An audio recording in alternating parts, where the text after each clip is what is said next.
The two vision defects we will be talking about today are nearsightedness and farsightedness, also known as hyperopia and myopia. So, hyperopia or farsightedness is the inability to see objects close to you, while myopia is the inability to see objects far away. So, the reason people are nearsighted or farsighted is because light doesn't focus as easily on their retinas.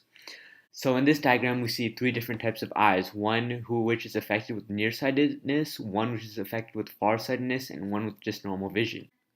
So the big question is, why haven't being nearsighted and farsighted been corrected through evolution?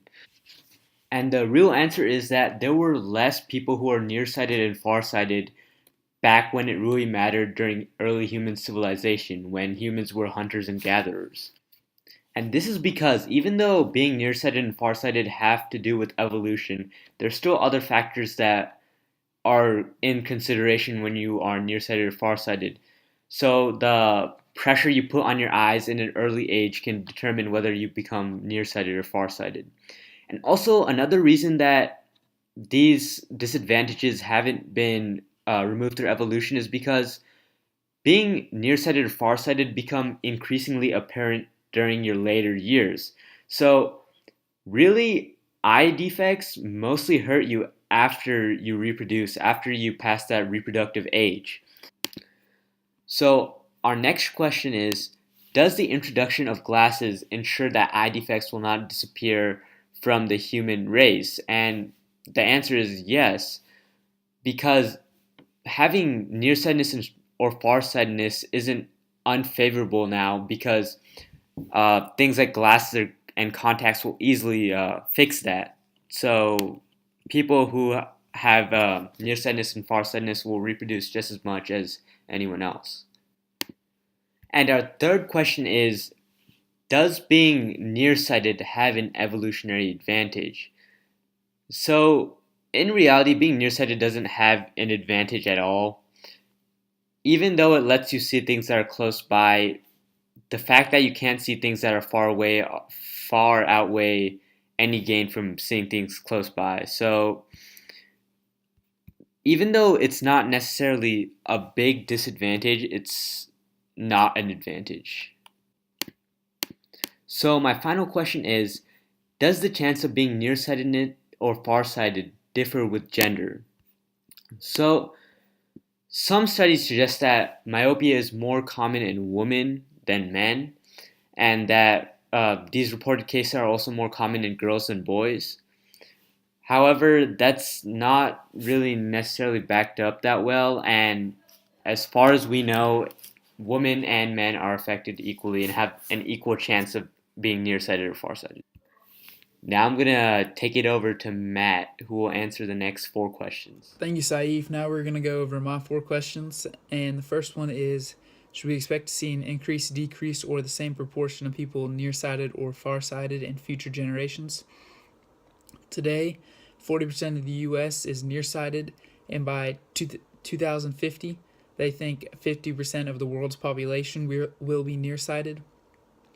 That will double the amount of people that were nearsighted or farsighted in 2000. But of course, there will be more population in 2050.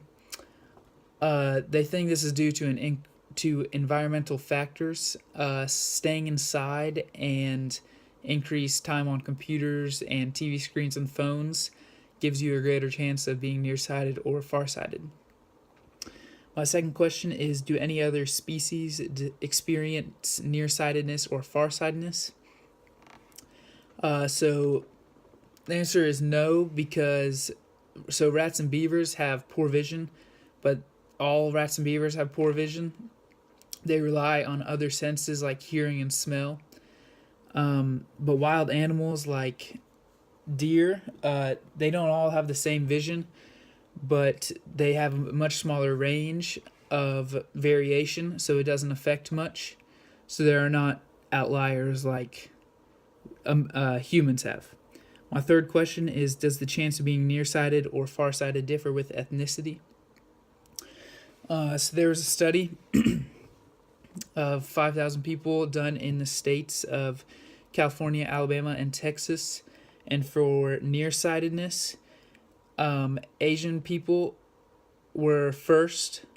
They were the highest percentage that were nearsighted or farsighted, followed by Hispanic and then African American and white.